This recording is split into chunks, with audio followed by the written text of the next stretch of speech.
बिस्मिल्लाहिर्रहमानिर्रहीम इन्नमा युरिदुल्लाहु लियुज़हिबा अन्कुम रिज्सा अहलिल बैत व युत्तहिरकुम तत्हीरा।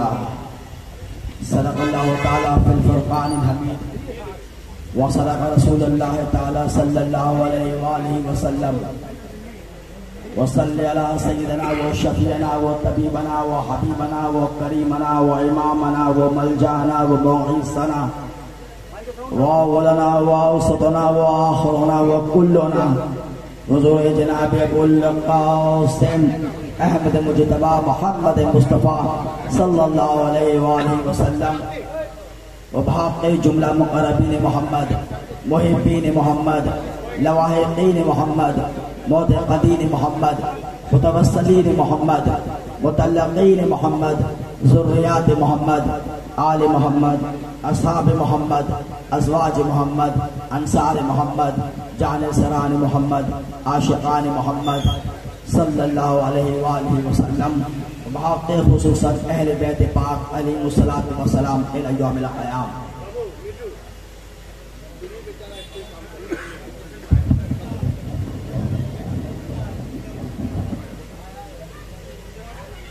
बरादरान मिल्लत इस्लामिया, बंदगान तौहीद, आशिक़ान रसूल वाले रसूल, सोगवारान सय्यदुश शुहदा शहीद करबला इमाम हुसैन अलैहिस्सलाम, काफी देर से आप लोग बंगला जुबान में फ़ज़ाइल व मसाइब सय्यदुश शुहदा इमाम हुसैन अलैहिस्सलाम समाअत फरमा रहे थे और मेरी मजबूरी है कि मैं बंगला जुबान में अच्छी तरीक़े से बोल नहीं पाऊंगा। कोशिश करता हूं, लेकिन उम्मीद करता हूं कि आप उर्दू समझ लेंगे और मैं भी ये कोशिश करूंगा कि उर्दू इतनी आसान जुबान में समझाएंगे ताकि आपके अज़हान आलिया में कुछ बातें समझ में आ जाए। अभी तक आप हज़रात मुसलसल यके बाद दिगर तकारीर सुन रहे हैं और नोहा पाक भी सुन रहे हैं और मैं समझता हूं कि बहुत सारी बातें आपने जान ली, लेकिन कुछ नुकात है, कुछ नुक्ता है जिसकी नुक्तारसी, जिसकी वजाहत बहुत ज़रूरी है। क्योंकि आज जिस दौर में हम जी रहे हैं, जिस दौर में, जिस जमाने में, ये जमाने में अहले बैत पाक अलैहिमुस्सलाम के बारे में तरह तरह की बातें हो रही हैं और एक मुनज़्ज़म साजिश के तहत अवामुन नास को ये बताने की कोशिश की जा रही है कि इनकी कोई अहमियत नहीं है, इनकी कोई अहमियत नहीं है, आम आदमी के जैसे ही ये लोग हैं। और इसीलिए 11 महीने तक किसी भी तरह का कोई भी फतवा मुहर्रम के खिलाफ आप नहीं सुनेंगे, लेकिन जैसे ही मुहर्रमुल हराम का चांद नमूदार होता है, आपको फतवों की ये फहरिस्त, वो लिस्ट हाथ में दे दी जाती है और हर चीज, हर अमल आपका जो मुहर्रम में आप अपनाते हैं उसे हराम, हलाल, शिर्क, नाजायज, गैर जरूरी, ये तमाम बातों से उसको छुपाने की कोशिश की जाती है। और क्योंकि हमारे बहुत सारे लोग आज भी, मैं ये कहूंगा कि गालिब अक्सरियत, जिसे इंग्लिश में कहते हैं majority of the people of the Muslim community, अक्सरियत आज भी नावाकिफ है। आज भी अक्सरियत उन्हीं की है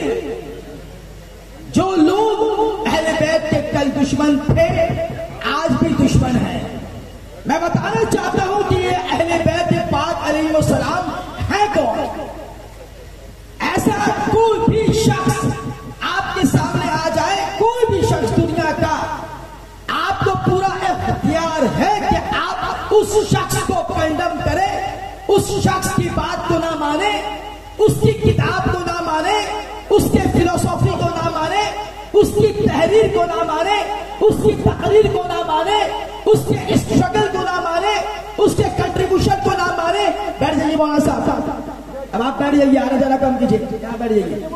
आप मत मानिए किसी भी शख्स को, आप नहीं मान सकते हैं, आपको इख्तियार है, you have that much of power, आपके पास इतनी पावर है, आप कह सकते हैं कि हम नहीं मान सकते। अहले बैत की बात वो है जिन्हें आपके मानने और ना मानने से कुछ होता नहीं है, क्योंकि ये वो है जिसको अल्लाह ने कुरान में इनका जिक्र किया है। अब बताइए, मुझे बताइए कि उलमाए कराम की आज भी एक बड़ी तादाद, उलमाए कराम की, वो जिस मकतबा फिक्र से उनका ताल्लुक है, उनकी बड़ी तादाद आज भी अवाम को अहले बैत के फज़ाइल नहीं बनाती है।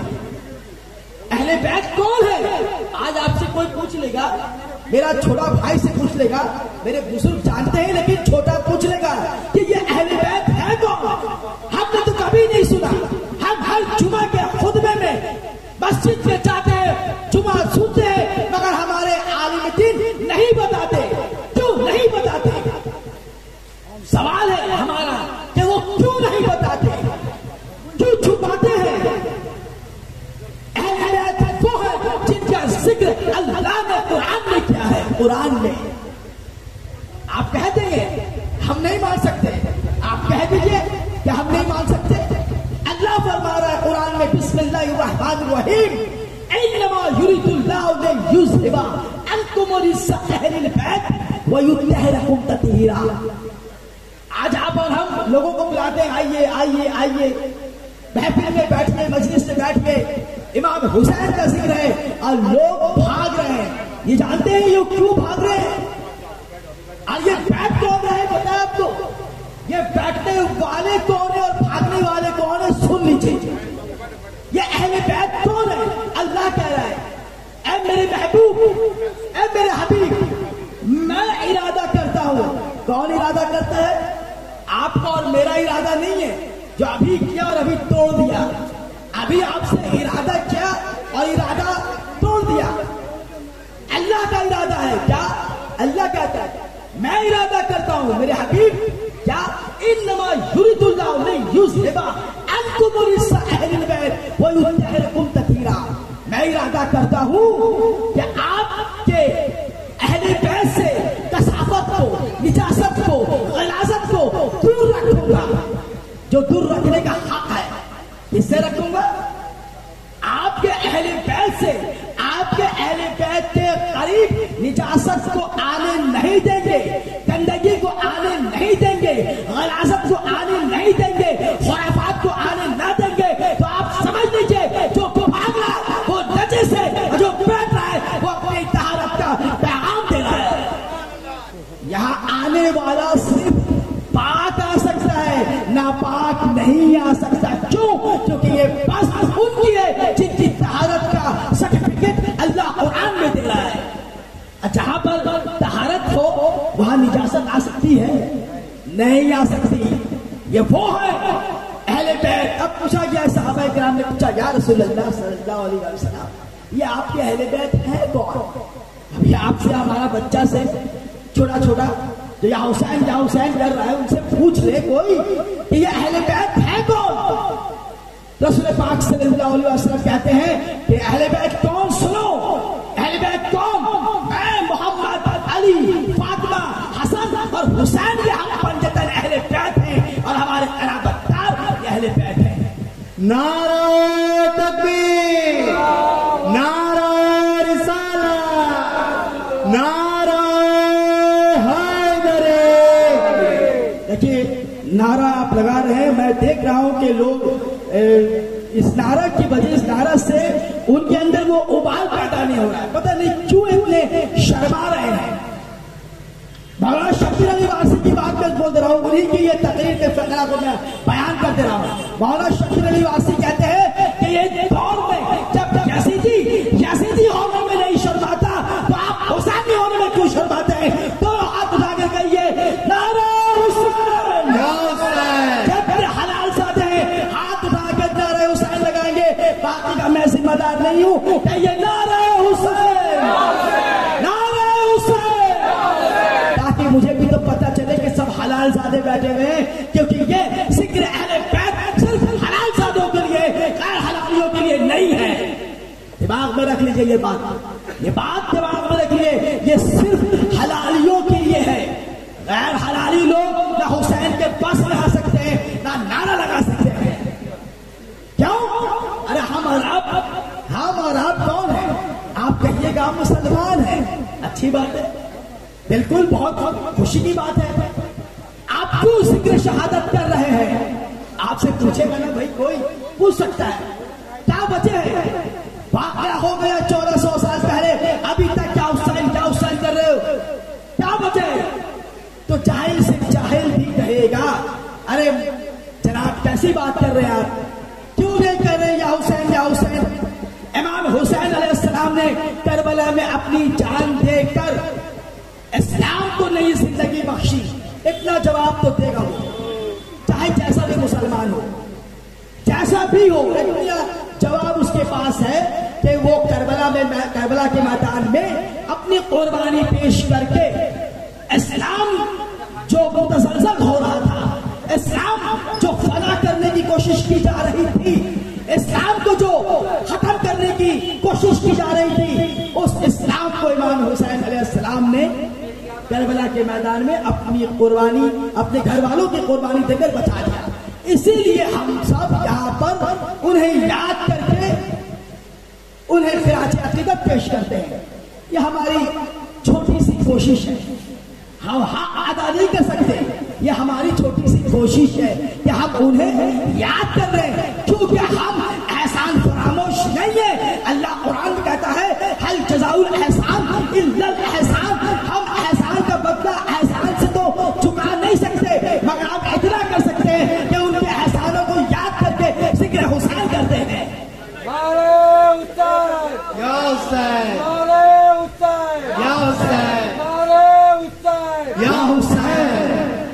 ये उनका एहसान है। और ये भी मत समझिए कि हम जिक्र हुसैन करके उन पर कोई एहसान कर रहे हैं, ये भी उनका एहसान है कि हम जैसों को अपना जिक्र करने के लिए यहाँ बुला लेते हैं। ये भी मत समझिए कि हम कोई एहसान कर दिए जिक्र शहादत करके, आप क्या एहसान कीजिएगा? तो आप क्यों करते हैं जिक्र हुसैन? इसलिए करते हैं कि आपको ये बात दिमाग में जारी है, दिमाग में महफूज है कि करबला के मैदान में इमाम हुसैन अलैहिस्सलाम ने अपनी कुर्बानी पेश की थी, जिसकी वजह से इस्लाम को नई जिंदगी मिल गई। यह आपकी वजह है, यह आपका दिमाग कह रहा है और सही कह रहा है। लेकिन जो गैर मुस्लिम है, जो बरादरान वतन है, जो हिंदू है, जो अंग्रेज है, उन्हें क्या जरूरत पड़ी? भाई ये हमारा मामला है, हमारे घर की बात है, हमारे मजहब की बात है, हमारे इस्लाम की बात है, हमारे ईमान की बात है। आप क्यों या हुसैन कर रहे हैं? भाई आप बोले ना, आपको पता है कि नहीं? मैं नहीं जानता। गैर मुस्लिमीन हिंदू बरादरान वतन वो क्यों या हुसैन कर रहे हैं? क्या वजह है? मिर्जा गालिब कहते हैं, मिर्जा गालिब नाम सुना आप लोगों ने? बहुत बड़े उर्दू के शायर थे मिर्जा असदुल्लाह खान गालिब। उन्होंने कहा बेखुदी बेसबब नहीं गालिब, अरे कुछ तो है जिसकी पर्दादारी है, कुछ वजह तो है जिसके वजह से आज मुसलमानों के साथ साथ हिंदू भी या हुसैन कर रहे हैं। क्यों कर रहे हैं? चाहिए रोक दीजिए उन्हें।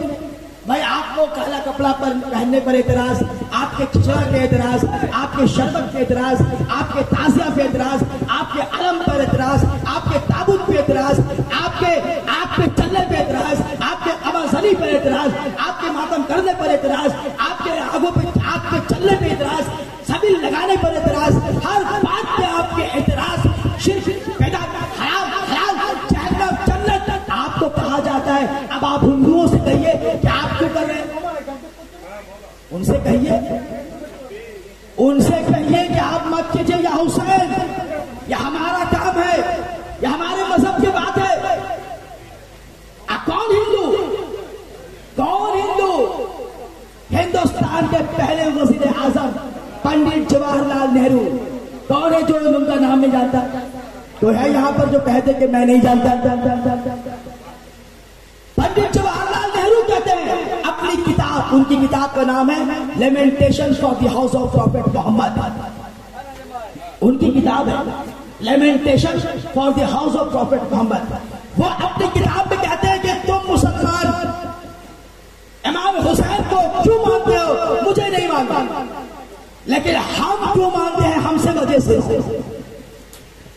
अब पंडित जवाहरलाल नेहरू अपनी किताब में कहते हैं ग्रैंडसन ऑफ प्रॉफेट मोहम्मद हजरत इमाम हुसैन अलैहिस्सलाम was not only the holy Muslim of Islam, he was one of the greatest defender of democracy and the benefactor of the entire human race the world has ever produced, and especially the sacrifice of like infants of Imam Hussain, Hazrat Ali Asghar in the field of Karbala is incomparable history of entire mankind, and Imam Hussain surpasses all through the ages. अपनी किताब lamentation for the house of prophet Muhammad में कहते हैं कि हम इमाम हुसैन को क्यों मानते हैं? दो ही वजह उन्होंने बताई है, दो वजह। एक वजह the greatest defender of democracy. आज जो पूरी दुनिया में जमहूरियत कायम है, डेमोक्रेसी कायम है, वो डेमोक्रेसी बचा लिया करबला के मैदान में इमाम हुसैन अलैहिस्सलाम ने। पहली वजह। और दूसरी वजह क्या बताते हैं? वो पंडित नेहरू है, कोई दालकोड़ी प्याजू खरोड़ी वाले का नाम मैं नहीं ले रहा हूं, कोई जाहिल का नाम नहीं ले रहा हूं, हिंदुस्तान के पहले वजीर आजम। वो कहते हैं कि हम क्यों मान रहे हैं इमाम हुसैन अलैहिस्सलाम को?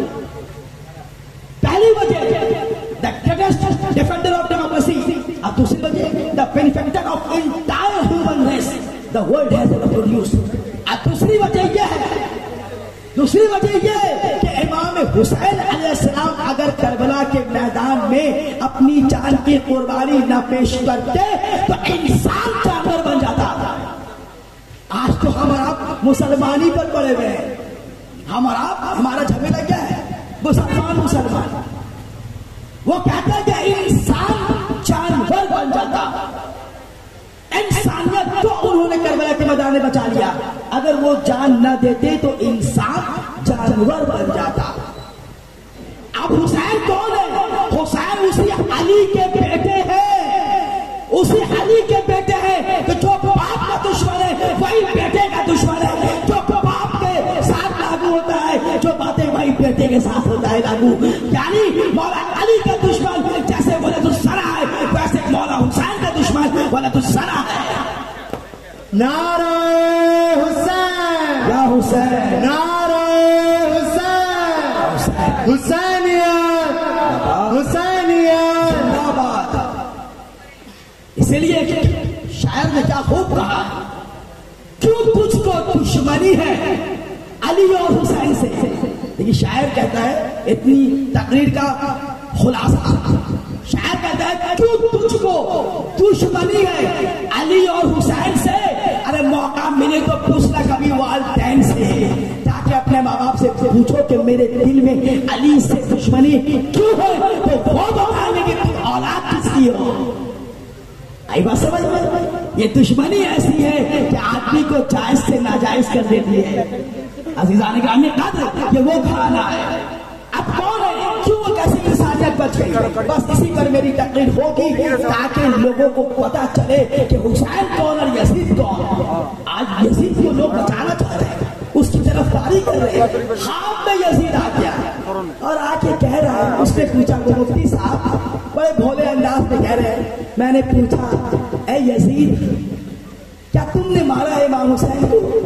तो यजीद कह रहा है नहीं मैंने नहीं मारा। तो कौन मारा? ये भी पूछ लेते कि तेरा बाप मारा, ये नहीं पूछे इमाम बेचारे मुफ्ती साहब। ये भी पूछ सकते थे तुमने मारे, तुम्हारा बाप मारा, तुम्हारा दादा मारा, कौन मारा? ये सवाल नहीं किया उन्होंने कहा क्या तुमने मारा? तो यजीद कह रहा है, ख्वाब में कह रहे, सब ख्वाब की कोई हदीस नहीं है। इनका 7 खानदान पैदा होके मर जाएगा, लेकिन कोई हदीस दिखा नहीं सकता कि जहां पर एक सहाबी दिखा दे कि रसूल पाक ने कहीं यजीद को गोद में लिया हो। दिखा दे भाई, जो यजीद के तरफदार हैं ख्वाब में दिखा रहे हैं। अब वो समझ गए कि कुरान में तो यजीद को ला नहीं सकते, मजबूरी है। हदीस में तो ला नहीं सकते, मजबूरी है। तारीख में तो हम लाएंगे तो तारीख बयान करना पड़ेगा कि यजीद है कौन और वो कौन है, वही बताकर मैं अपनी तकरीर खत्म करूंगा, ताकि हमारी नस्लों को पता चले कि आज यजीद को बचाने वाले दरअसल है कौन, ये है कौन। आज हमारा नौजवान परेशान हो जाता है बेचारा। मजलिस हुसैन में नहीं आने का ये नतीजा है कि वो यजीद पर बहस कर रहा है। नहीं समझ में आएगा, मिल लीजिएगा, पढ़ा देंगे, ठीक है। इंसान जानवर बन जाता, बस इसी मौजूद पे तकरीर खत्म करूंगा मैं। इंसान कैसे जानवर बन जाता, क्या किया था यजीद ने। आज जो ये लोग यजीद को बचा रहे हैं, तो सुन लीजिए यजीद ने क्या किया। ये वो शख्स है, यजीद वो शख्स है जिसने अपनी सौतेली माँ को अपने हरम में दाखिल कर लिया। सिर्फ इशारा देंगे, आप समझते चले जाएंगे।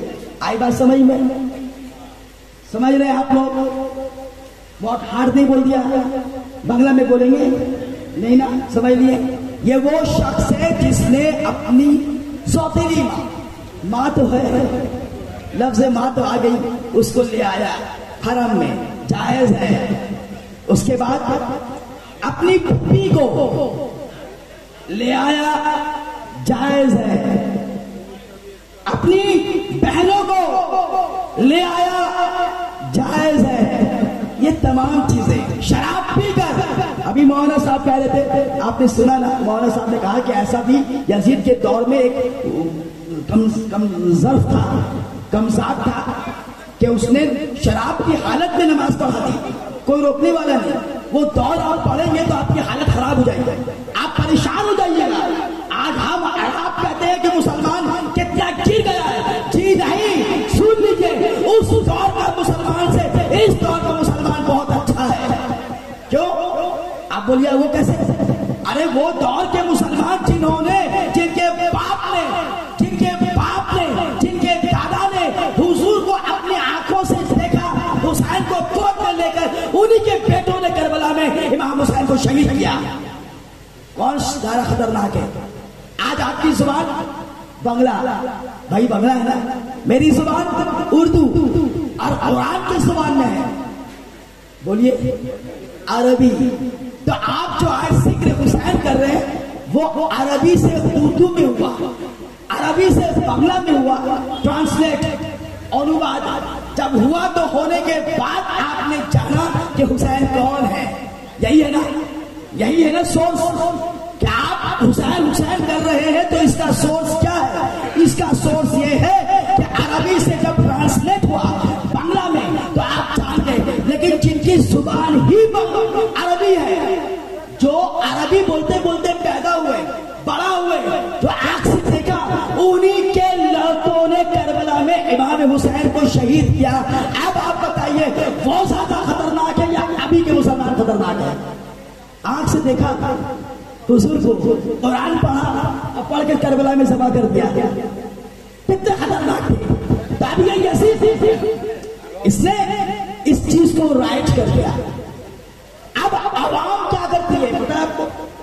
जिसकी हुकूमत पर जितनी मजबूत होती है, लोग उसी का गुण गाते हैं, उसी की बात करते हैं, उसी की हर बात अच्छी लगती है। हमारा बंगाल ले लीजिए, है ना, वेस्ट बंगाल, जो पार्टी के लोग हैं, पार्टी करते हैं, उनको हर बात दीदी की अच्छी लगती है ना, दीदी दीदी दीदी दीदी करते हैं ना, हर बात। जितना गले में आवाज नारे हुसैन में लगता है, उतना जिंदाबाद में लगता है ना।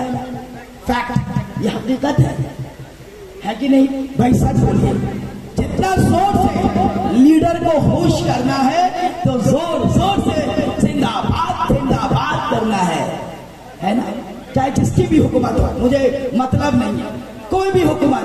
क्यों? पावरफुल है, शिकायत कर दिया जाएगा। वो किचु बोल छिलो ना, जखन जिंदाबाद होच्छिलो बंद छिलो, मुंह बंद रखा था। शिकायत होगा, शिकायत होगा। तो उसी तरह यहाँ भी शिकायत हो जाएगा।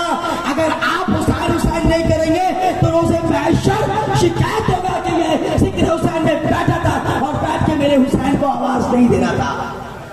नारे हुसैन, या हुसैन, नारे हुसैन, या हुसैन, हुसैनियत जिंदाबाद, हुसैनियत जिंदाबाद, यजीदियत मुर्दाबाद, यजीदियत मुर्दाबाद। अज़ीज़ान का भी काम है।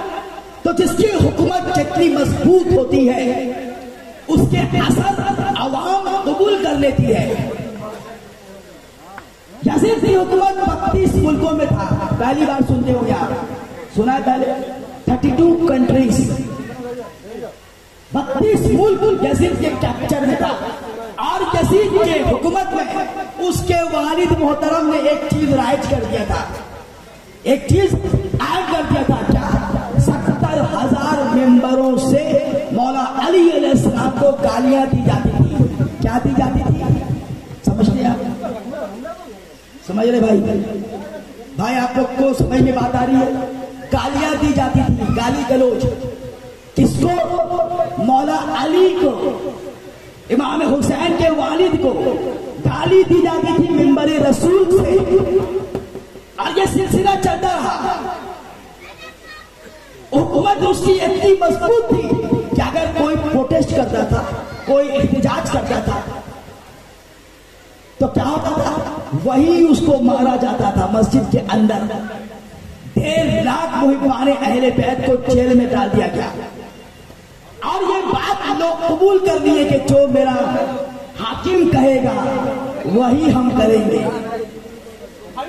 अब जब यजीद ने ये चीज आयम कर दी, क्या आप शराब पी सकते हैं, शराब पी के नमाज पढ़ा सकते हैं, शराब पी के नमाज पढ़ सकते हैं, आप माँ बहनों को अपने हरम में ले सकते हैं, तो आवाम को भी मजा आने लगा। आवाम भी मजा लेने लगी कि ये जब मेरा हाकिम, मेरा सरदार, मेरा बादशाह जब ये काम कर रहा है तो हम क्यों नहीं करेंगे? हम भी करेंगे। गुरु नानक का वाक्या करके मैं बताता हूं कि ऐसा हुआ क्या। गुरु नानक नाम सुना आप लोगों ने ना? गुरु नानक का, गुरु नानक का एक स्टूडेंट, उनका चाहने वाला गुरु नानक के पास आके बोलने लगा, गुरु नानक जी मैं आपको बहुत चाहता हूँ, आपको मानता हूँ, बस यहीं पर पड़े रहने का जी चाहता है आपके पास। मैं आपका बहुत बड़ा भगत हूँ, आपका मानने वाला हूँ।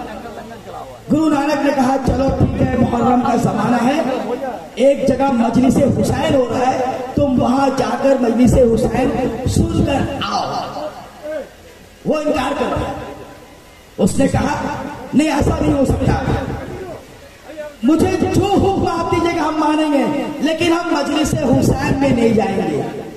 गुरु नानक का शागिर्द कह रहा है मैं वहां नहीं जाऊंगा, आप जो बात बोलिए मैं सब मानने को तैयार हूं, लेकिन मजलिस हुसैन में नहीं जाएंगे। गुरु नानक ने कहा अच्छा तुम मेरे बहुत बड़े मानने वाले हो, मुझे बहुत चाहते हो, चलो ठीक है हटाओ, मत जाओ मजलिस हुसैन में। तो मेरा एक काम कर दो। क्या काम? मेरा एक काम ये कर दो कि तुम्हारे घर में तुम्हारी कोई बहन है? हाँ मेरी छोटी बहन है। जाओ उसके पास और उसको निकाह करके मेरे पास लेके आओ। बस वो खड़ा हो गया, हाथ पांव से गर्म हो गया। गुस्सा हो गया गुरु नानक पर कि गुरु नानक जी आप ये कैसी बात कर रहे हैं, आप ये बात कैसी कर रहे हैं? हम और अपनी बहन से निकाह, हम और अपनी बहन से शादी, ये हरगिज़ नहीं हो सकता। आप क्यों बोल रहे हैं? बोलिए, मगर ये काम हमसे नहीं होगा। गुरु नानक ने कहा क्यों, कौन सी चीज तुमको रोक रही है ऐसा काम करने से? उसने कहा गुरु नानक जी ज़मीर बोलने की कोई चीज है, मेरा ज़मीर मुझे गवारा नहीं करता कि मैं अपनी बहन से शादी करूं। गुरु नानक ने कहा अरे उसी ज़मीर का नाम हुसैन है।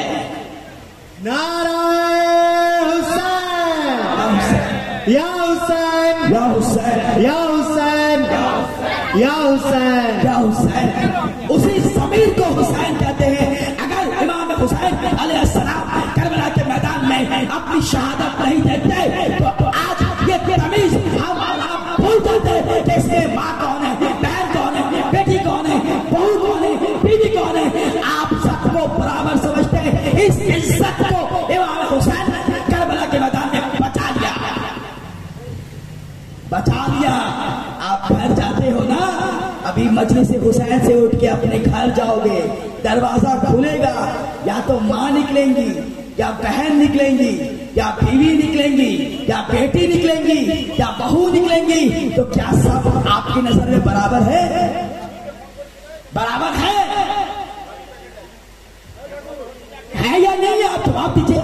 क्या है वो सर पे सब बराबर? वो हरकत जो हरकत आप माँ के साथ करते हैं, बीवी के साथ नहीं कर सकते, बीवी के साथ जो करते हैं बहन के साथ नहीं कर सकते। ये तमीज दिया कौन? ये एहसास दिया कौन? ये ज़मीर को छिलवाया कौन? इस इज्जत को बरकरार रखा कौन? इन चीजों को जो बरकरार रखा, इन चीजों को जो आपके ज़मीर को झिझोड़ कर जिंदा रखा, उस जिंदा रखने का जिंदा रखने वाले का नाम है इमाम हुसैन अलैहिस्सलाम। अज़ीज़ान गिरामी, उस हुसैन को हम याद कर रहे हैं जिन्होंने आपके घर की इज्जत को बचा लिया, वरना आप और जानवर दोनों बराबर हो जाते हैं। इसलिए पंडित नेहरू ने कहा कि इमाम हुसैन इंसान को जानवर बनने से बचा लिया, वरना आप और जानवर में कोई फर्क नहीं रहता। लोग कहते हैं अरे ये लोग खुद मारे हैं, ये काला कपड़ा पहनने वाले खुद ही मारे हैं, आप खुद ही रो रहे हैं। बोलते हैं कि नहीं? आप सुनते हैं भाई, हमारे इमाम साहब लोग चिख चिख बोलते हैं, चिल्ला चिल्ला के बोलते हैं, यही काला कपड़ा पहनने वाला लोग जो है यही लोग मारा है, और यही लोग मार के अफसोस करता है और फिर रोता है। सुनते हैं कि नहीं भाई? है ना? ठीक है, अच्छी बात है। चलिए आगे की बात, हमको अफसोस है हम लोगों ने मारा, आज तक हम लोग रो रहे हैं, तो आप हंस क्यों रहे हैं? आप हंस क्यों रहे हैं? आप ये साबित कीजिए कि शहादत इमाम हुसैन पे हंसना जायज है। चलिए आप साबित कीजिए, और हम आपको साबित करेंगे कि रसूल पाक सल्लल्लाहु अलैहि वसल्लम सारों कतार रोए हैं शहादत इमाम हुसैन की खबर सुनकर। इसलिए इमाम हुसैन के ग़म में रोना सुन्नत रसूल है, ये सुन्नत रसूल है। अब जो हंस रहा है आप समझ लीजिए कि वो किस खानदान से, किस कबीले से, और उनका खून कहां से आ रहा है। बस आखिरी बात, पहली बात तो मैंने बता दिया कि भाई हम मार के हम ही रो रहे हैं और आप हंस रहे हैं, आप क्यों नहीं रो रहे? तो मैंने बता दिया कि रोना सुन्नत रसूल है। और जो हंस रहा है वो हंस रहा है किस पर? हम पर और आप पर नहीं हंस रहा है, ये भी सुन लीजिए। वो जो हंस रहा है, आप जुलूस लेके निकलते हैं, या हुसैन मातम कर रहे, नौहा पढ़ रहे, अलम लेके जा रहे, ताजिया लेके जा रहे, अब कुछ मनचले लोग, कुछ यजीद की औलाद हंस रहे हैं, हंसते हैं। आप रोते हैं और वो हंसते हैं। वो आप पर नहीं हंसते हैं, वो हुजूर को मुंह चलाते हैं, हुजूर पे हंसते हैं कि हुजूर आप रोए और हम हंसेंगे। ये हुजूर से फोक्स निकालते हैं। अज़ीज़ान गिरामी, आज इमाम हुसैन अलैहिस्सलाम की कुर्बानी ऐसी दर्दनाक कुर्बानी है, ऐसी अफसोसनाक कुर्बानी है, ऐसी गमनाक कुर्बानी है, ऐसी गंदोनाक कुर्बानी है कि जब अल्लाह ने जिसको दिल दिया है और वो जब सुन ले तो सारों कतार रोता है। जर्मन का राइटर गिबन जर्मन का राइटर है, वो कहता है कि अगर पहाड़ के दिल में, पहाड़ में अल्लाह दिल दे दे और उसे गमे हुसैन सुना दिया जाए तो पहाड़ पिघल जाएगा गमे हुसैन से। गिबन कह रहा है। इमाम हुसैन अलैहिस्सलाम कौन? जो सुबह आशूर से सुबह आशूर से एक एक लाशा उठाए चले जा रहे हैं। अंसार का, जानिसरारों का, हबीब इब्न मज़ाहिर का, जनाब हूर का और अपने घर के 18 बनी हाशिम का, इमाम हुसैन के घर के 18 लोग करबला में शहीद हुए। 18 बनु हाशिम। और तमाम शहीदों में एक शहीद ऐसा भी है जो ना बोल सकता है, ना चल सकता है, ना आहोजारी कर सकता है, जो सिर्फ इशारा कर सकता है। अब वो मासूम 6 माह का शिरखार हजरत अली असगर अलैहिस्सलाम। अज़ीज़ान गिरामी क़द्र, वो वक्त भी आया जब ख़ैमा हुसैन में कोई नहीं रहा, सब के सब शहीद हो गए। अब इमाम हुसैन अलैहिस्सलाम आवाज़ इस्तिग़ासा दे रहे हैं, हल मिन नासिरिन यंसुरना, हल मिन नासिरिन यंसुरना। कोई है जो मेरी नुसरत के लिए आए, मेरी मदद के लिए आए? कोई नहीं है। आप सोचिए, जरा तसव्वुर कीजिए, जरा गौर कीजिए, दिमाग भर जाएगा। जब कोई नहीं है ख़ैमा हुसैन में, एक 6 माह का बच्चा है, मासूम अली असगर। यहाँ आवाज़ इस्तिग़ासा किया इमाम हुसैन ने करबला के जलते हुए रेत पर, और वहां अली असगर अलैहिस्सलाम ने अपने को गहवारे से, झूले से गिराया। खाने में शोर मचा। इमाम हुसैन के कानों तक ये आवाज पहुंची कि खाने में शोर क्यों मचा। वापस खाने में आए, बहन से पूछा, मेरी बहन ज़ैनब, ये शोर कैसा, ये चीख पुकार कैसा, ये क्या हो रहा है? अभी मैं जिंदा हूं और तुम लोग ये रोना रो रहे क्यों हो? जनाब ज़ैनब ने कहा, है भैया, जैसे ही आपने आवाज इस्तिग़ासा दिया है, जैसे ही आपने मदद के लिए बुलाया है, हल मिन नासिरिन यंसुरना, आपने जैसे ही पुकारा है, तो अब कोई बचा नहीं। लेकिन ये 6 माह का बच्चा, उसे ये बात इतनी सताई कि उसने अपने को झूले से गिरा लिया। लीजिए, इसे भी ले जाकर पानी पिला दीजिए। 6 माह का, आप सोचिए, 6 माह का बच्चा जिस घर में भी है, वो जाके अपने बच्चे को उठाकर हाथ में देखे कि 6 महीने का बच्चा कैसा होता है, कितना नाजुक होता है, फूल सा होता है।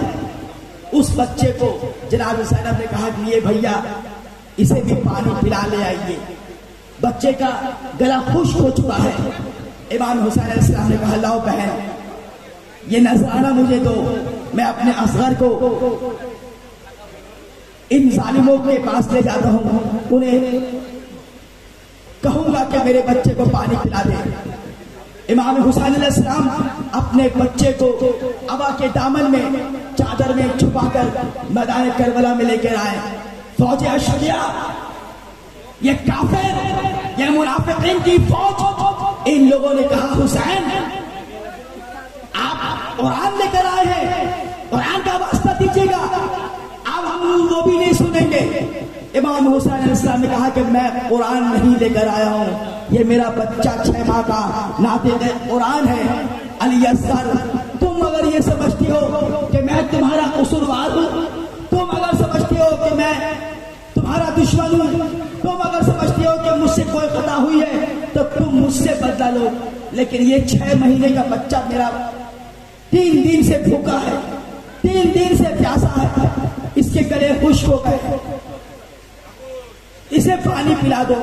इमाम हुसैन अलैहिस्सलाम को जब तमाम कर रहे थे कि तुम अगर ये समझते हो कि मैं इसके नाम पर मैं पानी पी लूंगा, तो लो, मैं अपने बच्चे को जमीन पर लेटा देता हूं। उस जलते हुए रेत पर, आप सोच नहीं सकते, उस जलते हुए रेत पर इमाम हुसैन ने अली असगर अलैहिस्सलाम को लेटा दिया। इतनी गर्म जमीन थी कि अगर कोई दाना उसमें गिर जाए तो वो दाना भून जाता था, पक जाता था।